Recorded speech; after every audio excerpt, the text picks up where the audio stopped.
Всем привет, меня зовут Оскар, с вами канал IT-Вердикт, и я поздравляю вас с наступившим 2019 годом. Сегодня я планировал снять, точнее выложить обзор на свою камеру, однако все пошло немного не по плану, и сегодня будет немного другой выпуск, однако по смежной тематике.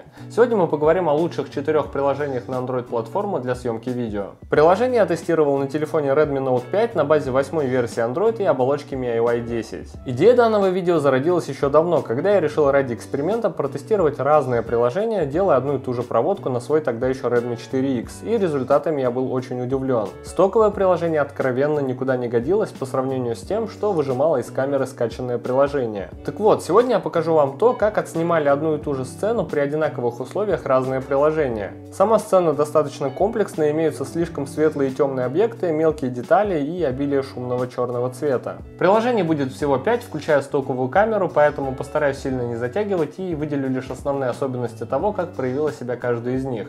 И да, естественно, конечный выбор будет за вами, я лишь вам даю некий список того, из чего стоит выбирать. Ну и для сравнения начнем как раз таки с результатов стоковой камеры. На Redmi Note 5 с оболочкой MIUI 10 камера стала снимать на порядок приятнее, однако остались некоторые проблемы. Во-первых, это не очень хорошая экспозиция, во-вторых, это далеко не самый быстрый фокус. И третье, это малое количество настроек.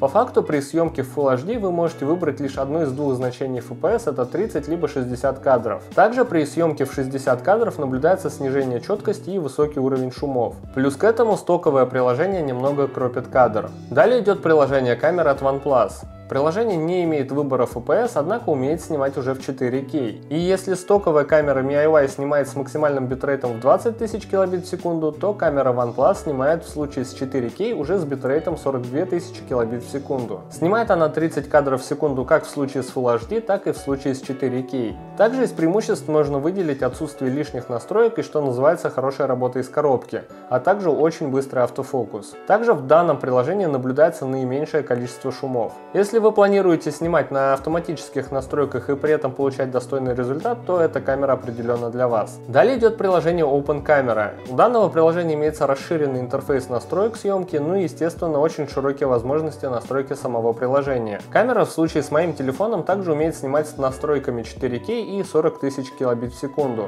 Имеет достаточно быстрый автофокус и одну из лучших среди этих приложений электронных стабилизаций. Однако она также слегка кропит изображение. Следующее приложение это A Better Camera.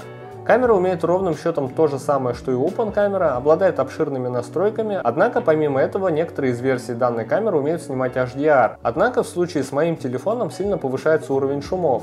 Также съемка производится максимум Full HD, а в случаях с некоторыми версиями приложения и в 720p. И также в зависимости от версии приложения кадр имеет диагональное искажение либо кроп. В остальном это отличное приложение, которое обладает огромным количеством настроек съемки и удобный интерфейс. Ну и последний вариант это HEDGECAM 2. Из особенностей приложения то, что оно лучше всего справилось с кадром в плане экспозиции. Также оно позволяет снимать в разные форматы и снимать в битрейте аж до 99 тысяч килобит в секунду, что не позволяло ни одно предыдущее приложение. Также оно имеет похожий интерфейс с Open Camera, однако больший перечень настроек самого приложения. К минусам можно отнести то, что приложение, конкретно на моем телефоне, не умеет снимать в 4К, а также в 60 FPS. И с данным приложением было наибольшее количество фризов при съемке. В целом, каждое из данных приложений отлично проявило себя в видеосъемке и по-своему достойно внимания. И то, что они дают ощутимый прирост в сравнении со стоковой камерой на MIUI, в данный момент определенно факт. Как проявит себя каждое из этих приложений конкретно на вашем телефоне, я, разумеется, не знаю, но из десятков приложений для видеосъемки, которые я протестировал за этот месяц,